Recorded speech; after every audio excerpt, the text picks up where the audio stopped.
உணவு வேண்டுமா பணம் வேண்டுமா என்று நம்மிடம் யாராவது கேட்டால் நாம் பணம்தான் வேண்டும் என்று சொல்வோம். ஏனென்றால் பணத்தை கொண்டு உணவை வாங்கி கொள்ளலாம் என்று நினைத்து. ஆனால் உணவு என்பது வெறும் பொருள் அல்ல.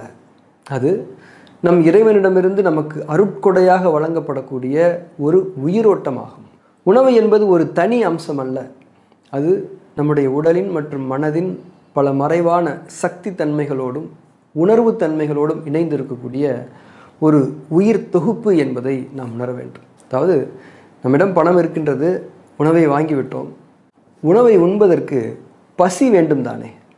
பசி வந்து சாப்பிட்டால்தான் அந்த உணவு நல்ல முறையில் ஜீரணமாகும். அந்த உணவில் இருக்கக்கூடிய உயிர் சக்திகள் எல்லாம் நம்முடைய உடலில் சேரும். இப்போது பசியை எவ்வளவு பணம் கொடுத்து நாம் வாங்குவோம்? பசி என்பது உணவோடு தொடர்புடைய உடலின் ஒரு உணர்வு. அது உருவாவதற்கும் பணத்திற்கும் எந்த விதமான தொடர்பும் இல்லை.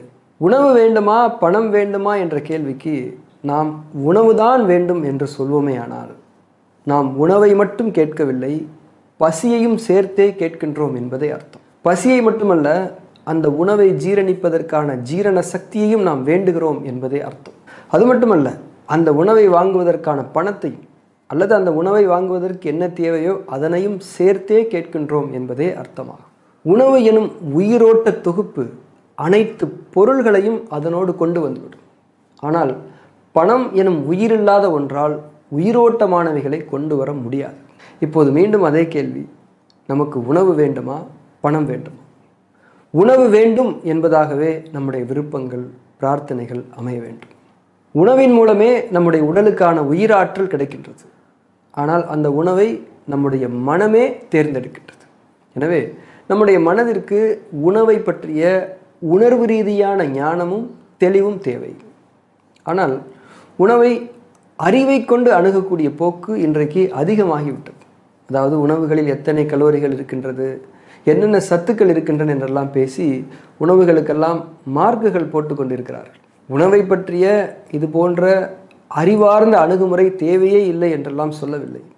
ஆனால் உணவை பற்றிய ஞானமும் உணர்வும் சார்ந்த அணுகுமுறை என்ற ஒன்றும் இருக்கின்றது. அந்த வழிமுறை முதன்மைப்படுத்தப்பட வேண்டும் என்பதே இங்கே வலியுறுத்தப்படுகின்றது. நாம் என்ன சாப்பிட்டாலும், எவ்வளவு சத்துள்ள உணவுகளை சாப்பிட்டாலும் அதிலிருந்து நம்முடைய உடல் எவ்வளவு உயிர் சக்திகளை கிரகித்து அதனை எந்த அளவுக்கு உடலுக்கான நன்மையாக்கி கொள்ளுகிறது என்பதுதானே முக்கியம்.